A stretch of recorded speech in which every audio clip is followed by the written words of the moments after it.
Rack and Fin Radio with Tom P. WPG Talk Radio 95.5. You want salt, you want fresh, you want fins, you want shells. It is all happening right now. Happy Father's Day weekend to all your Inside Rack and Fin Radio with me, Tom P. Weekend of June 15th and 16th. This past week, I tell you, especially, I felt like a pinball in a machine just bouncing around everywhere. Southern part of the state, trying to get things done, trying to experience everything. The largemouth, the pickerel, and the freshwater. And love my channel cats. We're going to get more into that a little later on in a show in the summer. Man, these things are badass. You got some white cats who, Tidal River white cats. Oh man, they'll bend that rod on you. Crabbing's been just getting better by the day. And clamming, subject of our next segment. Yeah, man, what about clamming? Very, very popular. I have Jeff Norman coming on from Bureau of Marine Fisheries, DEP's Fish and Wildlife. That was all about the clam resource and clamming here in New Jersey. Had a bunch of shout-outs of people. I mean, one in particular, Annie from Middlesex. Remember Mike Kerwin's there on Route 28? Shout out to Annie out there. Don't forget, Sea Bass closes again this Wednesday, the 19th. Get out there. It's your last shot at Sea Bass until it reopens in the summer with some insipid. Well, I understand why you have the one fish limit there. Fluken has been improved to predicated where you are, man. Fluken has been either stellar or meds of meds. But there's plenty of keepers out there. Again, it was happened again with now it's 3 at 18. We're getting the fish to 17 and a half, 17. It is what it is. I just feel that we're stuck in the 3 fish thing forever. And there's still stripers around, but you got to get up north. You want some striper action. Low light. Either when the sun gets up, seems to be over the horizon. Boom, they shut off, or just before dark. And some weak fish around. Man, it's a smorgasbord out there. Let's grab that cup, grab that rubber. We're talking clamming on our next segment. Rack and Fin Radio. Clams at Eganad, clams casino, clams on the half shells, clams with the linguine. I'll take them with any kind of macaroni. Got to be right back. Rack and Fin Radio. My pasta's coming out. Rack and Fin Radio with Tom P. WPG Talk Radio 95.5 and the WPG Talk Radio app. WPG Talk Radio 95.5. Okay, now Father's Day weekend, school's out. Families are all over the Jersey Shore. It's going to be that way for the next few weeks through Labor Day. What's Labor Day? September 3rd. Now, I know crabbing's a big thing, and people are out there on the boats for the flounder the whole bit. And I've noticed this more and more, the past 3 years especially, how popular clamming is. I mean, it can be as esoteric or as simple as you want to make it, but and especially the families involved. Even young kids are out there and they're licensed. I get that right because I'm checking you need a clamming license no matter the age. But and you wonder, man, there's a lot of people out there clamming. Can the resource stand that? Now, there's no recreational clamming on Sunday, or any clamming on any sort of, I guess, or whatever on Sunday. Give them a little bit of a break. But I said, I didn't realize just how, and the popularity seems to keep growing. Put in a call to a good friend of Rack and Fin Radio, Jeffrey Norman, supervisory fisheries biologist, DEP's Fish and Wildlife. Shellfish, the clamming game. I would say clam is the jam besides making a great bait. You have the cherry. So now I'm hearing middle necks as opposed to whatever, little necks, top necks, whatever. A lot of fun. You can rake it, you can tread with it, and you have the great eats afterwards. New Jersey's hard clam resource. What's it all about? Jeffrey Norman, thanks for joining us on Rack and Fin. How you doing, little brother? Hey, how you doing, Tom? Oh, man. You know what I'm making? Okay, listeners, again, full disclosure. I'm going to go buy them. I don't have time to go clamming. I'm making my Tom P. patented buffalo clams tonight, Jeffrey. Buffalo clams. Check it out, man. Denise says, you're going to explode. I just keep going. But, Jeff, the clam resource in New Jersey seems to be thriving. DEP, marine fisheries, whatever, shell fisheries.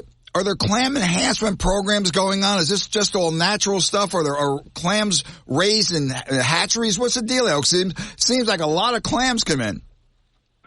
Yeah, I mean, a lot of that is natural, Tom, but we do supplement or do enhancement efforts in some of the shallow water areas, like up in Barnegat Bay, maybe some stuff in Little Lake Harbor Bay, where we actually will get seed clams and plant them. But a lot of that, what we're seeing is also some natural set. We do inventories every once in a while. We haven't been up in Barnegat Bay area in a while, but we try to make assessments, of what's going on. and we go from there. And then we can use that information and say, well, maybe we need to enhance, a certain area or not. You know what I mean? We use that information to try to manage the resource. Well, Jeffrey, they can, natural reproduction, whatever, 68 to 86 degrees, whatever, you have the muddy bottom, what have you. I mean, the natural reproduction, it seems everything's predicated almost totally on water quality, correct? Well, water quality plays a role a lot of times in the harvesting of shellfish or where you harvest it from. Right. But a lot of this stuff is temperature related, how your currents are flowing and that type of stuff. So where these clams set, every year is different. Really? The environmental conditions of every year will dictate, what happens, in the future. So. Well, Jeff, the salinity factor obviously plays a role, correct? Was it parts per thousand? Well, we see clams. Clams are very, they're very hardy. They live in a lot of different salinity ranges. When you start getting to your lower salinity ranges, like in your 20 parts per thousand and below that, you start seeing the clams kind of get like blunted. You ever get that chalky? They're kind of like that. Yeah. If you get a nice current with good salinity, like say 28 parts per thousand, 27, around there, you start, they have that nice sharp shell, the nice growth rings. Not rings. They're nice growth on their bills, as they're developing it, so that's what, they like that. You get your food source, you got good salinity, good temperature, good water flow, makes a healthy clam. Jeff, because I find it fascinating, not to get into a little biology here, people, just the clam reproduction process. You go into that for a minute, please, the gametes and all. I'm reading up on this stuff saying, Mary, mother of God, I never knew it was this complicated. I don't know if it's that complicated. I'm just understanding those terms. Yeah, well, they basically release their gametes around the same time, and, it's into the water column. It's a cloud of gametes, and then, they get into, become a larvae, and they actually float around with the currents until they finally settle out. Now, how many times is reproduction occur? Once a year, twice a year? It could occur twice a year. A lot of times it's once a year, probably around now when the temperature is rising, and you could probably have another set in the fall. Jeff, habitat requirements for the clam. You see them on the mud flats, whatever, and you see people clamming all over the place. It seems, especially now with the Father's Day weekend kicking in. Anything specific? Sand bottom preferable to a muddy bottom? How does that work? Well, it depends on how you want to harvest. So, a sand bottom is kind of a hard bottom. It's kind of hard to get through. You kind of need a scratch rake to do that. Where you get a mud sand bottom, we have a mix where you'll probably be able to tread. It's a lot easier. So it's kind of like what your preference is. How good you are at it in terms of getting those clams out. So, clams, they live in a wide variety of sediment. It's a pretty long range. You can be a soft bottom up to hard bottom. Now, if you get into where it's all mud, like gooey mud, then, that you're probably not going to find them where you get a lot of silt. But you get that sand mud mixture, that's what you're kind of looking for with that. You get into real hard sand where it's all sand, you probably got a lot of dynamic factors in play, like near an inlet where you have sand shifts all the time.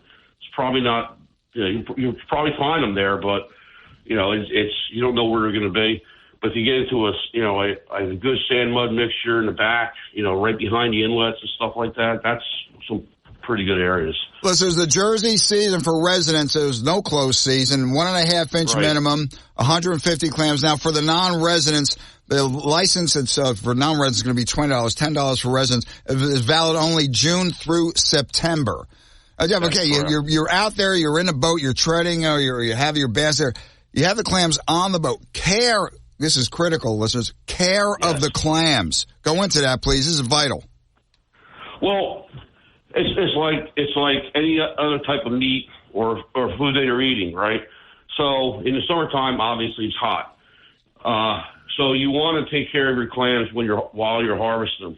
You know, a lot of people use baskets. You know, they're in the water, which is great because you have water flow going through them. The water keeps the clams cool.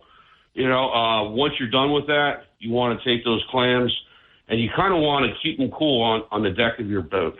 So you either shade them or you can, you know, put them in a cooler with some ice or something like that to keep them cool.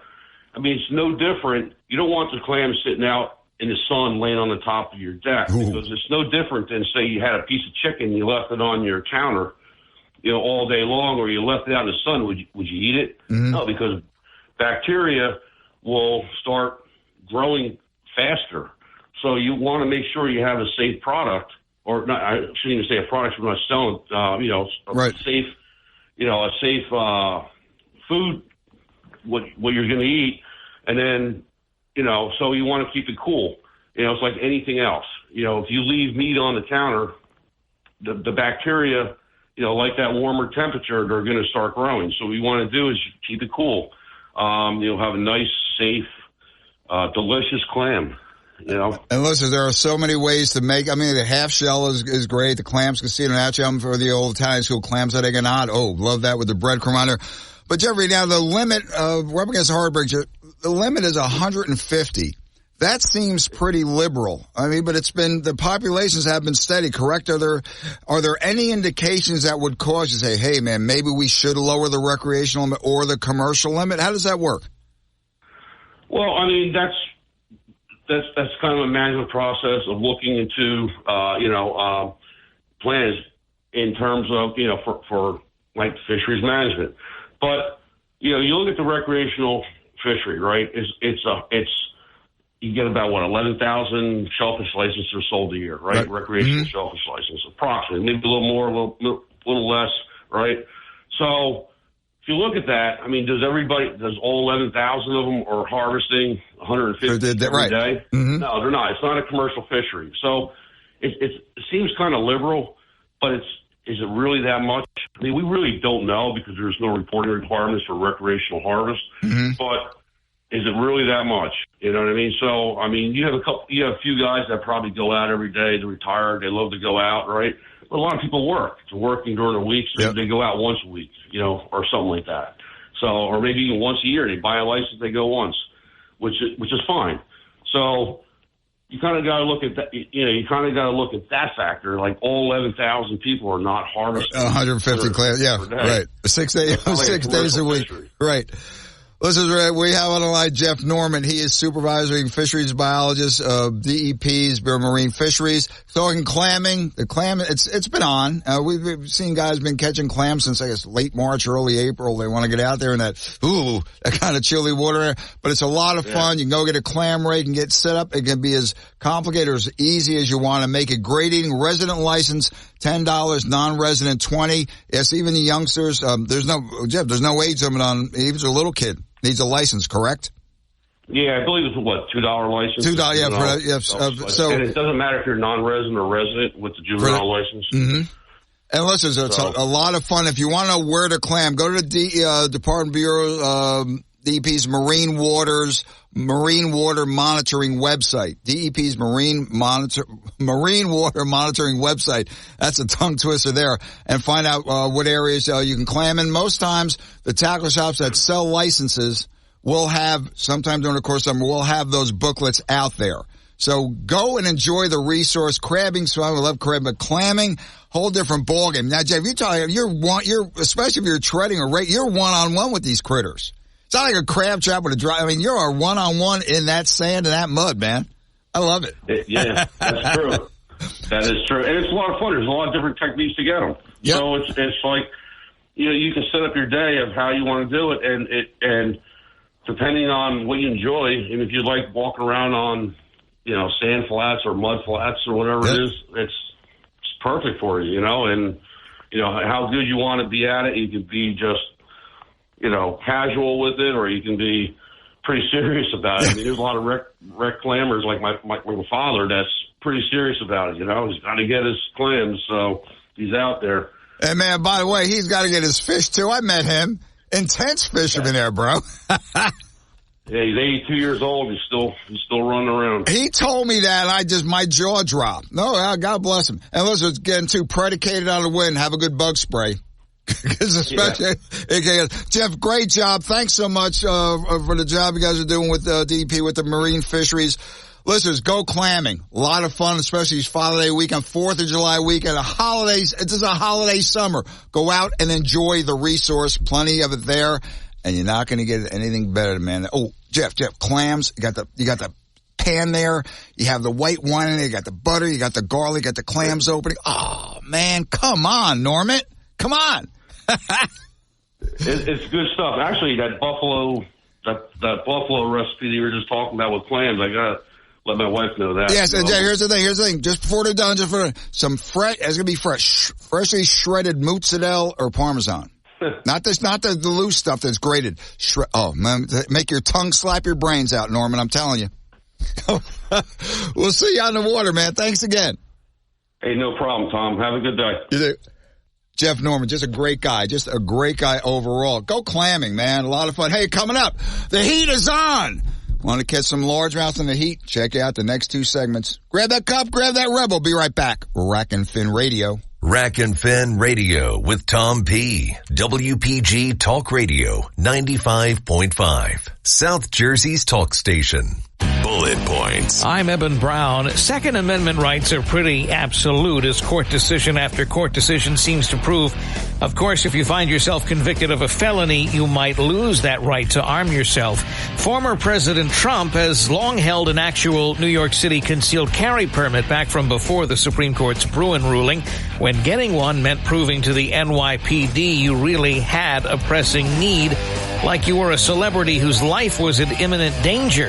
Now the NYPD says they have to revoke that permit because as a convicted felon in New York State, the former president can't own guns, even though the felony was nonviolent. President Trump, however, lives mostly in Florida, where Governor Ron DeSantis has already said he would direct the clemency board to at least ensure the former president's voting rights. The former president still has a Secret Service detail, and they're all armed. And those are your bullet points. I'm Eben Brown, Fox News.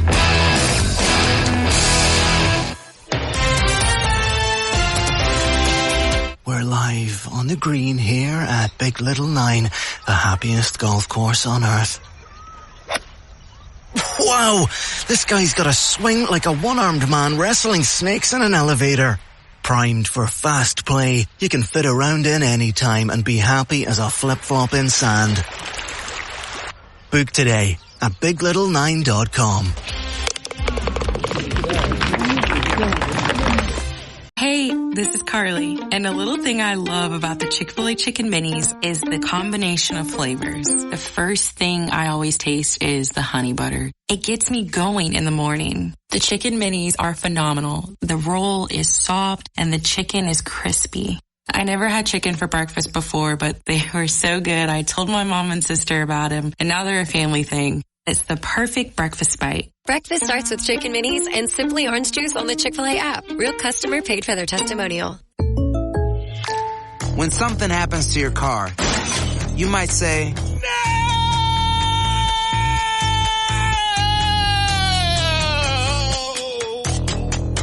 My car!" But what you really need to say is something that can actually help. Like a good neighbor, State Farm is there. Just like that, State Farm is there to help you file your claim right on the State Farm mobile app. So just remember, like a good neighbor, State Farm is there. State Farm, Bloomington, Illinois. Rack and Fin Radio with Tom P. WPG Talk Radio 95.5. And a Happy New Year segment on Rack and Fin Radio with me, Tom P. We're going to June 15th and 16th. Again, Happy Father's Day. You know, the parallel universe of Rack and Fin Radio, when a season opens or reopens, indeed cause for a New Year celebration. Tomorrow, June 16th, the catch and release only segment of the freshwater bass season in New Jersey, largemouth and smallmouth, concludes. Now you can keep bass for the tournament anglers. That means, yes, you can put them in the live well, transport them for those of us predicated on the venue who don't mind some fried bass and hush puppies. Now legal to keep limit is 5, except on the Lunker Bass Lakes. There it's 3 combined with a minimum 15 inches. Minimum statewide is 12 inches. But let's get to it, man. The heat is on. You like that, man? I like when my skin gets like salami that's been left out of the picnic. Then I know you're alive, man. The heat of the summer, you can't beat it. How did a bass react? There's a sudden blast. It's going to temper a little bit. And then we have some heat coming the next 3 weeks. Put in a call to my main man, Lane L. Long time, current past president of South Jersey Kayak Bass Fishing Club. And he is the current vice president of the South Jersey Bass Club Association. Hey, they have a great Open Buddy tournament trip. I mean, go to sjbca.org and hit the Open Buddy tournament schedule. I'm going to talk, and Lane's also on the pro staff of Native Watercraft. Arguably some of the best made fishing kayaks out there, fresh or salt. Lane is a seasoned bass pro, regional, national, local circuits with his kayak and also with his bass boat with his only when he's recreational fishing, omnipresent water buddy Ladybug. Coolest looking boxer I've ever seen. The heat is on. Lane loves fishing the South Jersey lakes, especially when it's hot, has some tips, tricks, and techniques. Lane, man, how was that sweat box yesterday? Pretty good, huh? Not bad, Tom P. How you making out today? God, man, if I was any better, Lane, you know where I'd be. But let's not go there. So, Lane, the heat is on. Now, the weed growth has been there. For example, Pack on Lake down there in Tucson, I try to stop there every once in a while. Man, those weeds have been up since the end of April, early May. But I'm noticing, Lane, especially this past week in my travels through Cape May County, up through Cumberland, Salem, around, weeds are up and out. Now, the water with this heat blast and what we have coming, it's definitely going to affect bass behavior, will it not? Oh, without a doubt. When it gets hot, the bass are just like us. They're looking for shade. They're looking for cover. They're looking to get out of the sun any way possible. But, Lane, they will eat if the opportunity presents itself. Again, they're like me. I'm the present appetite. I mean, are there periods in the hot water where they just turn off? Or if you drop, for example, a plastic like a creature bait, a sweet beaver, say I'm dating myself, sweet beaver in front of them, will they take it, or are there times, parameters that you work within, and you only get to fish that day when it happens to be 90 degrees with a heat index of 105? What do you do? No, they'll eat all day long. I mean, there's windows where there'll be a better bite, but you can get them to bite all day long. Summertime fishing can be grueling just because it's hot out there. You're sweating, your hands are slipping, but don't give up. Bass are eating, and it's some of the best fishing you'll probably have all year long. Especially late spring, early summer. You have the bluegills sitting up on beds shallow, and that's going to bring the bass in shallow, and they're going to be lurking around looking for a free meal. So they're hungry. They're post-spawn. They're getting their energy back from the spawn. It's really a great time to be on the water. Lane, I guess bluegills, pumpkin seeds, golden shiners, and you get the smaller gizzard shad, whatever those are. You got some, South Jersey has some prime forage, no matter which lake it is. And by the way, this is Parvin Lake is on the short 5 list of Lunker Bass Lakes managed as such. And Lane, I'll tell you, just that's not a non sequitur, including this. I think what's the max depth in there? 6.5, maybe 7 feet. Hardly any shoreline access. But Lane, what a bass fishery in there. Parvin's a great lake. It is designated as a Lunker bass, which means you can only keep fish over 15 inches. Mm-hmm. But in the summertime, it gets this floating mat of just black witch's hair, we call it, for any other word. If you get tangled in it, the stuff is stronger than any fishing line you'll ever see.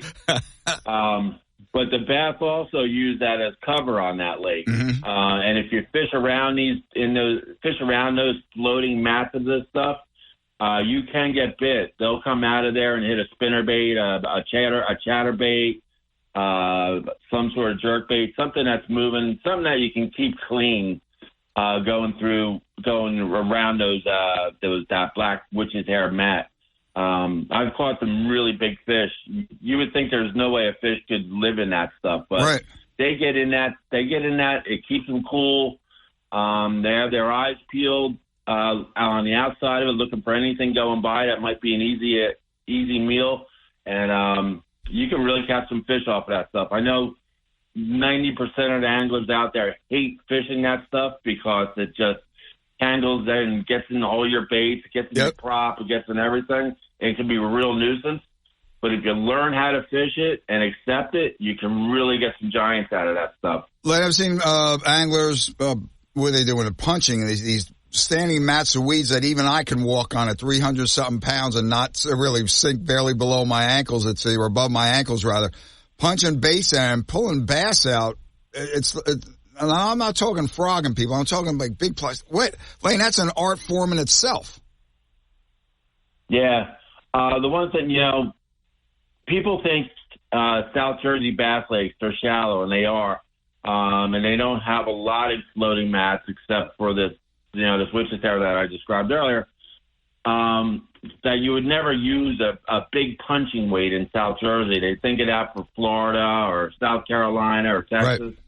But you can use up to a 1.5 ounce flipping weight to get through that stuff. And when you flip that heavy mat with a heavy weight, you can get a bait to go straight through it, and you will get the attention of some big bass that you didn't even know existed around here. Well, I swear some of the bass I've seen, they die of old age. Yeah. Yeah, there's so much food in there. Sorry to interrupt you. I'm a yapper. There's so much food in there. I mean, again, to pick out your specific bait, and they just get older and fatter, like yours truly. Yeah, I mean, they get big and old for a reason. They're smart, and they go where anglers don't normally go, and that's one of the places anglers in South Jersey do not fish a lot. Is those big hairy black mats, but they can produce some really good fish, and you just gotta find ways to fish that stuff, and to get on top of that stuff. That's why a kayak is so good. You can just paddle on top of it, find holes. The newer kayaks, you can stand up in them and just be flipping like you would on a normal bass boat. Mm-hmm. Yep. And you get a good heavy punching weight with a slim trailer. You don't want a lot of appendages. I use the Bandito bug has become one of my favorite creature baits. Yeah. You can trim the side legs off, and just this way you just have the back flipping legs, and it'll slide right through with anything. You hook it up weedless, and it's a great way to fish that kind of stuff. Lane, in this kind of cover, especially the thick stuff, you're tying 40, 50, 65-pound braid direct, correct? Yeah, you want to use a heavy braid. People associate line weight with the size of fish you're catching, and that's not true. You're using line weight based on the cover you're fishing, and if you're bringing up 20 pounds worth of slop, you need a line that can handle that. And that's what you're trying to do. You're trying to yank a 4, 5, 6 pound bass out of 20, 30 pounds of slop, and that's why you need a real heavy line just to be able to manage the territory you're fishing. Lane, the bankside game, lay downs, overhanging brush, low hanging trees, offering shade. First light, last light type of dealio, cloudy day, or can you work these effectively? Water's going to be hot as hell, best situated in some weeds and cover up there. What do you think? Or alongside these lay downs? Here's the deal in the summertime is you're always looking for some sort of shade. The bass are just trying to get out of the sun the same way we are. If we're looking to get out of the sun, they're looking to get out of the sun. So you want to fish overhangs, you want to fish lay downs, you want to fish lily pads, anything that gives the bass cover from the sun. Along the bank this time of year is where they're going to be. So stay away from those bright, sunny banks. They're just not going to be there, or they're not going to be there in numbers. You're also looking for bluegill beds. Like I said, they're going to be anywhere around the bluegill are right now. They're going to be up there looking for an easy meal. So When they're up there, they're in attack mode. They're hungry. They're feeding. So it's a great time. It's a great place also to fish in the summertime for bass.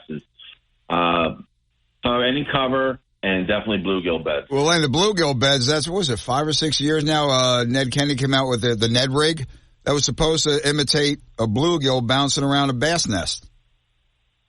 And it's taken off from there. There's many variations of it. But Lane, we're up against a hard break. Listeners, we have Lane L. We're talking to him. The heat is on. Bass Tactics, grab that cup, grab that Red Bull. Be right back. Rack and Fin Radio. People all over the Jersey Shore have found the easiest way to stay connected to South Jersey's talk station. It's the WPG Talk Radio app. Read free, unlimited South Jersey news. Listen to your favorite talk shows. Send us breaking news tips and more. The WPG Talk Radio app is powered by Smokers Haven. You'll find the finest selection of cigars at any of their 5 locations. Stop in and let them help you find the perfect cigar to pair with your life. SmokersHavenNJ.com. Fox News, I'm Chris DeMeo. Former President Trump celebrating his birthday with a group of supporters in West Palm Beach. Trump weighing in on his upcoming debate with President Biden. I don't know if it's going to be very exciting when you think that there's not going to be an audience. There's not going to be, not your family, not anybody, just the two of us. So exciting. The former president and president face off on June 27th. President Biden rallying some Hollywood heavyweights for his next fundraiser. George Clooney has something others don't. This Saturday, he and Julia Roberts will activate the Hollywood money machine for President Biden. In 2020, the entertainment industry gave Democrats $104 million, almost 10 times more than Republicans. Fox's William LaJeunesse, tickets for the fundraiser going for between $250,000 and $250,000. Stocks ending up for the week, the Dow dropping 58 points. America's listening to Fox News. Your WPG Talk Radio 95.5 AccuWeather forecast for South Jersey. Mostly sunny today, windy and less humid. The start of an extended stretch of dry weather. We'll see a daytime high of 86. Clear skies tonight with a low of 57. Mostly sunny tomorrow. Father's Day, we'll see a high of 83. Monday, very warm and more humid with intervals of clouds and sunshine and a high of 87. I'm AccuWeather's Drew Shannon on WPG Talk Radio 95.5. Rack and Fin Radio with Tom P. WPG Talk Radio 95.5. Just on the line is Lane L. We're talking bass in the heat. It's on now. Let's get to some baits and situations. Lane, you mentioned the chatterbait with the trailer. The buzzbait, a player in the hot water game? Oh, my God, I love the buzzbait. First thing in the morning, or low light, a buzzbait is a great bait, especially if you have a lake that has weed growth that isn't surface weed growth, but it's under the water weed growth. You know, a buzzbait is an amazing bait because the fish will be down in those weeds, and they'll just see something coming over the top, and they just crush it. I was out last week on a little farm pond, and on my third cast on a black buzzbait, I caught a 5.5 pound, 21-inch bass that just wrecked this buzzbait. He came out of the weeds and just crushed it.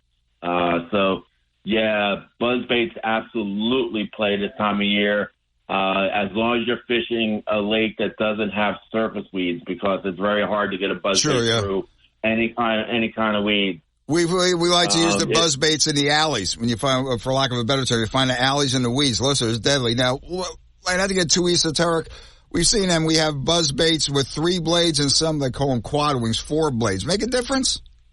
Really? You know, I'm a 3 buzzbait wing guy. I never got into the quad. I just don't like the sound, the pitch that the quad baits throw. Yep. I know other guys love them. Mm-hmm. You know, baits are all about confidence, and I have confidence in the 3-wing buzzbait. I like to throw a black buzzbait almost all the time. I don't get too wrapped up in the different colors because I'm usually throwing a buzzbait in low light conditions. And you want to match your color of your baits to the color of your surroundings. So I throw black when it's dark, and I throw white when it's bright and clear. And I usually just stick to those two colors when it comes to buzzbaits. Lane, the Tide tried and true spinnerbait, still a player as well? Single blade or double blade, yeah. Colorado, willow leaf, what? Yeah, I love throwing a spinnerbait almost any time of year. I mean, it's deadly in the winter, but it's also really good right now. I throw a spinnerbait interchangeable with a chatterbait. I like to throw a spinnerbait with willow blades in the summer when the water is not choppy. It gives a smoother, less subtle presentation. But on days where the wind's blowing and there's chop on the water, I like to get a little louder. So I'll instead of a spinnerbait, I'll throw a chatterbait. I like the vibration that a chatterbait gives off in rough water, and I just think it gets more bites at that time. Lane, color make a difference on the trailers? The color, the motor oil. Does it even make Junebug tequila summer? Is any of that anymore? Does that make a difference? As I've gotten older and I've fished a whole lot, I'm trying to keep things more simple. And I usually use some sort of paddle tail as a trailer. I like to use natural colors, white, some sort of shad color. Mm-hmm. And I always dip the tail in black spike to give a black appearance. So I like a white body with a black tail, almost exclusively as a trailer bait at this time, at any time anymore. Like I said, I've gotten very simple with my trailers. You really don't need to overthink it. The color of the bait that you're using, I usually throw white, or I'll use something to match the hatch, some sort of pumpkin seed or, peanut butter and jelly, something like that, depending on the body of water I'm fishing. Lane, predicated on venue size or the fish you're after, big bait, big fish. I've seen guys, and we've done the same thing, using some of these spinnerbaits that look almost the size of miniature coat hangers, and other ones are down to like 1/8 ounce, like little booyahs, and catching bass, all that. Based on the water, based on the habitat, do you ever go that light or that heavy? I don't go that heavy that often. I mean, I know guys that do, and there is a big bait, big fish concept. So you got to know that the bigger the bait you go, you're going to limit yourself on the number of fish that you're going to catch, but you do have a chance of catching a fish of a lifetime if you throw a bigger bait. So it all depends on what you're fishing for and what you want to bait. I mean, if you're tournament fishing and you have your limit and you're looking for a giant kicker fish, yeah, maybe I'll tie on something really big just to try to get that one last big bite. There you go. But if I'm fishing a tournament or a fun fishing and I just want to get bites, I'm usually fishing a 3/8 standard spinnerbait. It's a great size. It mimics a great size of a good size bluegill or crappie or whatever your forage is, and you're going to get a lot more bites with a 3/8. There is times that you'll use a smaller spinnerbait, and that's if you're fishing ponds where you have see, I cannot speak today. Sorry, Tom. Predominantly, he's got bass on the mind. Yeah, predominantly. If you're fishing a place that has predominantly smaller fish, you want to size down a little bit. It'll just get you more bites. Elaine, you are the master of the wacky rig. Definitely the wacky rig, the Senkos and the Zenko, whatever. We love the Mr. Twister. We say Comet, some down south they say Comet or whatever. That's a player as well, correct? Even in the ugly grassy stuff, in the openings, along the edges of the banks. I've caught more fish on a wacky rig than I've caught on any other bait that there is. It is my go-to bait. I love fishing a wacky rig. I love the way I'm able to skip it underneath docks and underneath overhangs. I believe that fish just love the way a wacky worm falls in the water column. You can fish it shallow. You can fish it deep. You can fish it around cover. It's just a great bait, and fish just can't stand it, and they love to eat it. I use No, go ahead. No, I was just going to say, again, going back to the size thing, size matters. Me and a lovely Dee Marie fished some Southern Ocean County ponds, wherever, where the 4 and 5 not getting a touch dropped down to a 3-inch sank. You ever see the little ones? They look like little cigarette butts. Bang, bada boom, bang, bang. Like, they didn't want anything. They wanted the small stuff. So they're pretty much the same color. I mean, I look like Buzz Lightyear with my plastics on my pack. So we have the selection there, and I'll tell you, sometimes they want that small plastic. I don't get it, man. Yeah, there must be small fish in the area that they're feeding on and gorging on, and it just looks like something else they're eating. I always start off with a 5-inch Senko. That's my go-to, and it's like a feeling out process. Sometimes the 5-inch isn't the right size, and I'll either size down or I'll size up, going from there. And you just got to see what they're eating that day. It changes every day, every time you're out on the water. But the 5-inch is my go-to. I don't normally switch off of that unless conditions tell me I have to. Right. And you can also trim a 5-inch down to a 4-inch. Sure. Sometimes you want that meatier body, but still in a shorter size. So there's a lot of different ways you can alter a 5-inch Senko to make it fit whatever you're doing or whatever the bass are telling you they want to eat. And Lane, before we close out, which I do want to mention the opening day now that for the tournaments, whatever, for tournament anglers being able to put the fish in a live well, etc. The night game, Lane, with my, again, I'm just dating myself, a hula popper, jitterbug, noisy surface bait is one of the most thrilling things when you just hear this, I guess, implosion, and all of a sudden my Trico rod's almost airborne. Like that night game is something, but it's not for everyone. No, I mean, the night game is amazing. You're right. When you're out in the dark and you just know something blew up on your bait, it's a lot of fun and it's exhilarating. But you just got to be ready for your conditions. It's going to be buggy.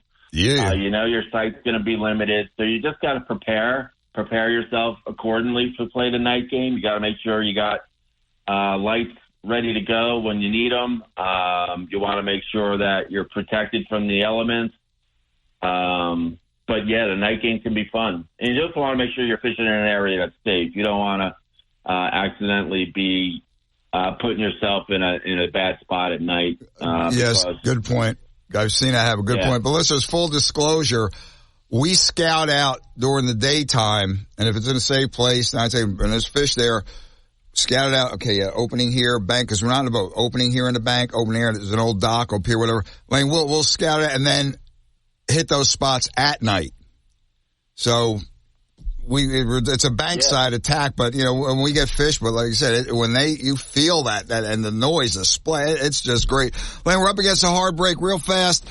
On the opening now, the season for the tournaments, whatever, the whole conservation aspect of it was catch and release prior to protect the bass on the spawning beds. You think it's working? Because Jersey's bass fishing is it's fantastic across the board. You think that now? I think that's closed season thing came in. I was writing for the Courier News at the time. I had a short-lived column there back in 86 or 85 or 86. It's been that long. So it's obviously working. People are used to it. Generations now, it's always been that way. But, and I'm not one for more and more restrictions, Al, you know that. But this seems to have worked. Yeah, I mean, I think you need to protect the bedding fish. And that's what this is all about, is protecting the fish that are bedding. So if you catch one, you're putting it right back in the water so it can get right back on its bed. So, yeah, I believe it works. I actually believe that our season right now, the closed season is April 15th to June 15th. I'd almost like to see it start April 1st to June 15th because I think as climate is changing, our lakes are warming up a little sooner than they used to. Right. I'm seeing fish on beds as early as March now. In fact, listen, Tom P, you want to check it out, go check. You mentioned a couple of venues, and there they were. It was even before St. Patrick's Day. Yeah, and I believe the bigger fish bed early also. I think the big girls, from what I've seen on some local lakes here, the big girls like to get up shallow, to take care of business and then get back to being safe for the rest of the year. I've caught some of my biggest fish. In fact, I've caught my personal best in early April. Just on that, finding a big fish that was up shallow. Now, before I let you go, we're up against a really hard break here. 30 seconds or so, a little longer. I've never heard of it before. Tell us about this native watercraft. What's this all about? Yeah, I'm on the Native Watercraft pro staff. I've been with them for, 10 years now, I believe. They make incredible fishing kayaks. Check them out at nativewatercraft.com. They're super stable. They've, over the years, they have seen what the fishermen have been looking for, and they've made adjustments, and they have some boats out there now that are just amazing. High weight capacities, up to 475, 500 pounds on some of the models. He said that for my benefit, people. Listen, Al, here's my thing. My proclivities with the guy, there was ocean, there was wilderness, there's Hobie, and then my budget, Pelican. So this native, I said, wow, this looks, and Lenny, they seem to be extremely well put together. Oh my God. They have amazing features. All these boats are now set up for electric power, should you want to go that way. They all have pedal power, so you're pedaling, so you're hands-free. With instant reverse, you can just pedal backwards, and all of a sudden you're going in reverse, so you can fight a fish. The new Titan X has a swivel seat, so you can swivel 360 in the seat around the boat, which is an amazing feature. I like that. Check them out. I would not fish out of any other kayak other than a Native Watercraft. They're just that well put together, that well built. They'll last you a lifetime.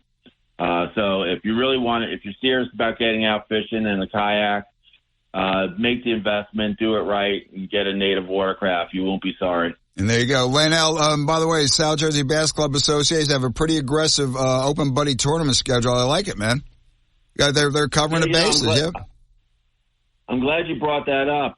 Tomorrow, Sunday, June 16th, on Union Lake is the annual Steve Stemmetz Open Buddy Bass Tournament. I remember him. Lots of great prizes. There's a first place of $500 from Francois Marine.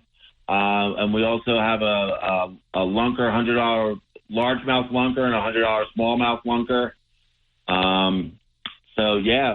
Go to sjbca.org, look it up, and we'll see you tomorrow morning. I'll be there at 4:30 in the morning checking people in. It's going to be a great day. It's going to be a great day on the water. It's going to be some big fish caught, and come out, have some fun, and win some prizes. Al, you're going to have coffee and donuts at least. If I'm there 4:30 in the morning, you got some eats there. We'll give you something to snack on. That's not a problem. Take care, Lane. See you soon, brother. Best of lovely Michelle Olive and the Ladybug. Say hi to the lovely Dee Marie for me. Will do. Take care, bro. Thank you. Lainell, hell of a bass fisherman, always willing, and just the guy, it's almost like a passion, sharing the knowledge. Good guy. Grab that cup, grab that Rebel. Be right back. Wrap it up. Rack and Fin Radio. WPG. Talk Radio 95.5. Hi, this is Gordon Deal. Coming up on This Weekend, why not everyone wants to see broods of cicadas disappear? We'll put the noise in Illinois. Also, can a hot dog eating champ help sales of the slumping fake meat industry? We'll look at Joey Chestnut's new endorsement deal, plus the preschool teacher donating part of her kidney to a student, and President Biden and Donald Trump talking smack about golf. That and more coming up on This Weekend.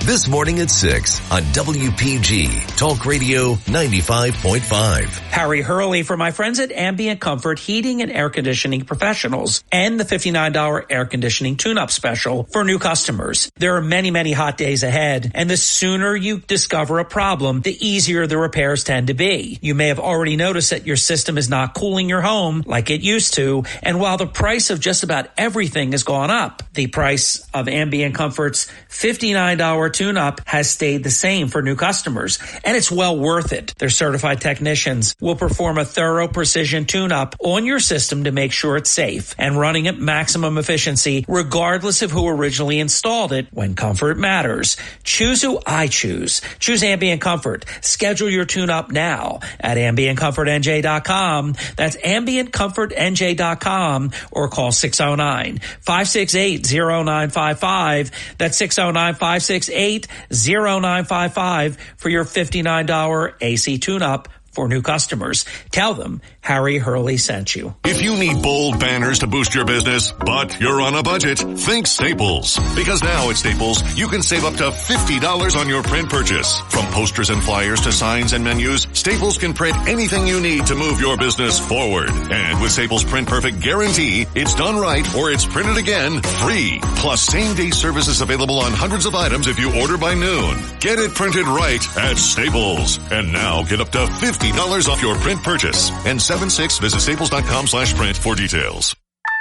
What seems to be the problem? Doctor, thank goodness. My husband found out Cricket Wireless has 5G plans starting at $15 a month, and his jaw just dropped. Oh. Did he hear about Cricket's blazing fast 5G? Yep. What about their reliable nationwide coverage? Yes, that too. I see. Unfortunately, there's no cure. But you will have really fast 5G. Get jaw-droppingly fast 5G for $15 a month. Smile, you're on Cricket. Cricket 5G requires a compatible device and is not available everywhere. Video may be limited to SD. Fees may apply. Terms and restrictions apply. Subject to change. See store for details. Rack and Fin Radio with Tom P. WPG Talk Radio 95.5. South Jersey's talk station. And that'll do it for this weekend on Rack and Fin Radio with me, Tom P. Get out there and enjoy this Father's Day weekend and the weeks ahead. The summer season is here. Fishing is fantastic. Crabbing is fantastic. Get into that clamming thing. If you want to find out more about the clamming, go to clamthebay.org. Good organization. And don't forget, if you're going to be in Cape May, check out the iconic Utch's Marina, 1121 New Jersey 109 in Cape May. Ernie, Charlie, and a great crew there. All your boating needs, all your fishing needs. That's a great marina. Next week, we are going to be talking to the Utch's crew here on Rack and Fin Radio.